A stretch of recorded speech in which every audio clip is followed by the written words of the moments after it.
La película reúne en pantalla a dos de los actores más emblemáticos del cine de acción de los 80 y los 90. La presencia de Stallone y Schwarzenegger será el principal argumento y vehículo conductor de la cinta, lo cual provoca que se descuiden otros apartados. El argumento es muy simple y forzado. No habrá profundidad argumental ni se intentará. Será una mera excusa para poder trasladar a Stallone al escenario donde se desarrollará casi de toda la cinta, la prisión de la que deberá tratar de escapar. Producto de esta inmediatez para reencontrar a las dos viejas glorias, se sacrificarán muchos aspectos a nivel argumental, tales como el trasfondo de los personajes, su personalidad, motivaciones, etc. En el mejor de los casos, solo se dará un pequeño esbozo que encima estará provisto de incoherencias. Cito un spoiler.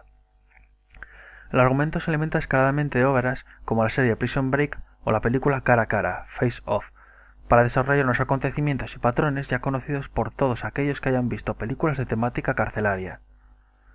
El guión será prácticamente incapaz de conseguir sorprender al espectador, a excepción de una revelación que sucederá a mitad del metraje. Cito un spoiler. Pero el mayor problema del guión son las numerosas incoherencias argumentales que tiene. Si aparte de ser incapaz de desarrollar unos eventos que sorprendan y no se basen en todos los patrones estándar de un film carcelario, encima tiene múltiples errores argumentales, entonces se consigue un guión que no se sostiene. Cito un spoiler. En vista de que el argumento y el guión no están a la altura, cabría esperar que por lo menos el film intentara crear buenas escenas de acción. El problema es que esto tampoco sucede. Las escenas de acción no se aprecian con claridad, debido a que cuando éstas suceden, la cámara se moverá en exceso impidiendo apreciar bien lo que sucede. A ello hay que sumarle planos obtusos grabados a posta para poder disimular los golpes. Por ejemplo, se graba a Schwarzenegger por la espalda mientras este golpea a un recluso que tiene enfrente. En dicha escena solo se puede apreciar cómo mueve el brazo hacia adelante y luego cae dicho recluso, pero no se llega a ver el golpe que efectúa. La única explicación que se me ocurre es que la edad merma las capacidades físicas de Schwarzenegger, y por ello se graban estos planos a posta para poder disimularlo. Dichas escenas de acción tampoco serán impresionantes ni impactantes, y a las excepciones que sí consiguen esa espectacularidad, se debe a que se vulneran de forma descarada las leyes de la física, haciendo la escena muy irreal, falsa e imposible. Cito un spoiler.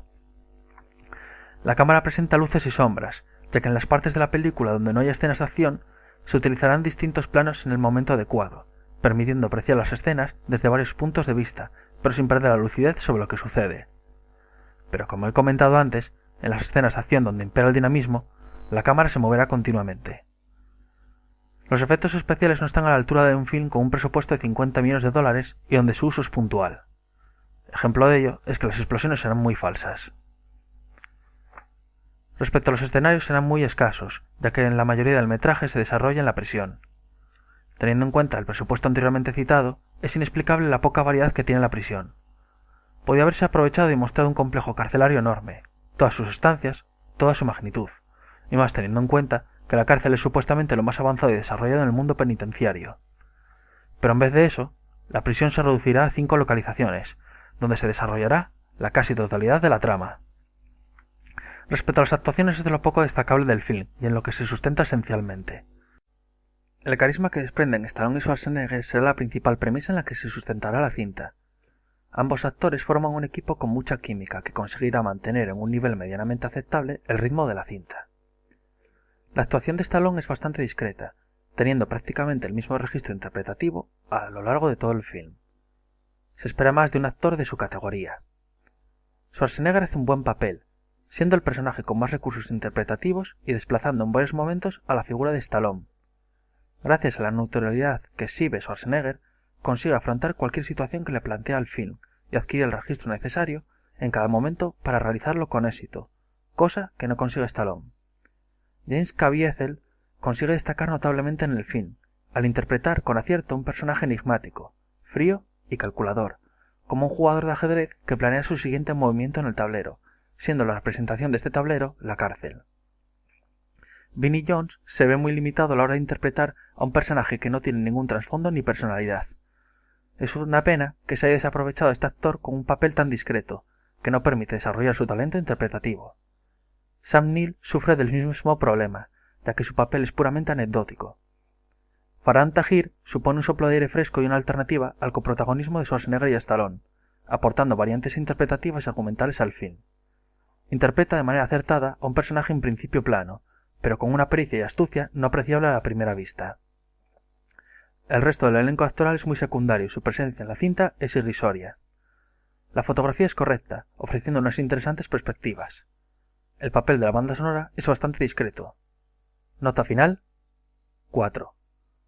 A continuación procederé a hacer spoiler de la película, con lo cual quien aún no la haya visto, que detenga aquí la reproducción.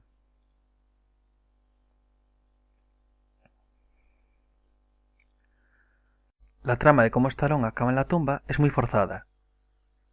Llega un agente que le dice que se metan en una cárcel.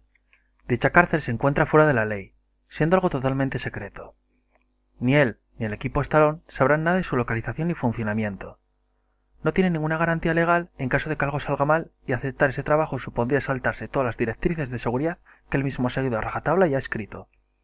Pues a pesar de todo, él decide ir a esa nueva cárcel. Esto no tiene ninguna coherencia. Se salta su propio código, sus propias normas, no hay garantía legal ni ninguna seguridad en caso de que algo vaya mal, pero a pesar de esto acepta el encargo. Se nota que los guionistas no quisieron esforzarse y decidieron poner la primera excusa barata para introducir a Stallone en la tumba, aunque ello conlleve saltarse el poco trasfondo que tiene el personaje de Stallone. En lo referente a Stallone, su personaje difícilmente se sostiene. Él mismo dice que antes había sido abogado, pero que a raíz de la muerte de su familia a manos de un convicto, decide poner a prueba la seguridad de los centros penitenciarios del país, para medir su seguridad y evitar que vuelva a pasar lo mismo. Y yo me pregunto, ¿cómo un abogado se convierte de la noche a la mañana en un experto escapista forjado en el arte de combate? Si a esto se le suma lo explicado anteriormente sobre su incursión en la tumba, se aprecia que su personaje carece de toda lógica o coherencia. Respecto al argumento veo varios fallos. Primero, la tumba es una prisión creada explícitamente para hacer desaparecer a gente indeseable de la sociedad, tales como asesinos, terroristas, violadores, etc. ¿Por qué tomarse la molestia de gastar cientos de billones de dólares en crear una prisión para encerrar a gente que podrían eliminar sin que nadie se percatara de su desaparición? ¿Para qué conceder a esa gente un patio y unos tiempos de recreo cuando todo eso está alejado de la legalidad? No tienen la obligación ni la necesidad de hacer eso. Segundo, en la escena en la que Stallone está en la celda de aislamiento y tapa la cámara con una rebanada de sándwich. ¿Cómo es que nadie de los que estaban en la cabina de seguridad se dio cuenta de esto? Aun con la excusa de que Schwarzenegger estaba creando una distracción para que no se percataran de lo que hacía Stallone, y aún así no es creíble, ya que hay un mínimo de 5 personas mirando las cámaras de seguridad, muy extraños que ninguna viera nada, no hay justificación alguna para que después, al repasar los vídeos de las cámaras de seguridad, cosa que entiendo debía ser totalmente lógico y algo estándar en cualquier método de seguridad, no vieran lo que había hecho Stallone. Tercero, con lo meticuloso y suspicaz que es el alcaide, es inconcebible que caiga en un truco tan barato como el lloriqueo de Schwarzenegger para distraer a todos mientras Stallone sale de su celda de aislamiento. Y más inconcebible es que encima se quede varios minutos mirando cómo lloriquea Schwarzenegger cuando va a verle en persona, a ver qué sucede. Cuarto, ¿de dónde saca Stallone el plástico de los bolígrafos para poder crear el objeto necesario para descubrir la latitud a la que se encuentran? Solo hay una explicación en lo referente a las gafas, que las consigue de un recluso. Cosa extraña que éste no quisiera vengarse por ello o chivarse. Los otros objetos los consigue por arte de magia. Dudo que objetos como bolígrafos estén fácilmente al alcance de un preso, y más en una cárcel con unas medidas de seguridad supuestamente tan extraordinarias. Quinto, la figura del médico no es creíble. Ayuda a Stallone porque de repente le entran remordimientos de conciencia, cuando lleva meses allí y nunca se ha planteado nada. Además, la prueba que le da Stallone para que sepa que él fue quien escribió el libro que usan en la prisión no es lo suficientemente sólida, ya que citar un capítulo del libro lo pueden hacer cualquiera que lo haya leído, no solo su creador. Además, jugarse su puesto de empleo y posiblemente la vida por Stallone es algo que no resulta creíble, y menos cuando el contacto que tienen ambos personajes es mínimo. Sexto, la escena en la que Stallone está colgado de las escaleras en el helicóptero y vuela unos bidones de gasolina que matan al alcaide es totalmente falsa. Nadie en su sano juicio se puede creer que con una vereta sea capaz de acertar a un objetivo que se encuentra a 100 metros de distancia, a lo que hay que sumarle el hándicap del movimiento del helicóptero, que no le permite tener la suficientemente estabilidad para apuntar con precisión. Esta escena logra espectacularidad visual a cambio de saltarse todas las leyes de la física. La revelación que consigue sorprender es la de que la cárcel es un barco. Al ser un objeto en continuo movimiento, es muy difícil localizarlo, y al estar en medio del mar es muy difícil escapar. Las explosiones que suceden en la cubierta del barco cuando tratan de escapar son muy falsas. Se notan a la legua que están hechas por ordenador. A ello hay que sumarle que los que salen de dichas explosiones calcinados se aprecia que son muñecos.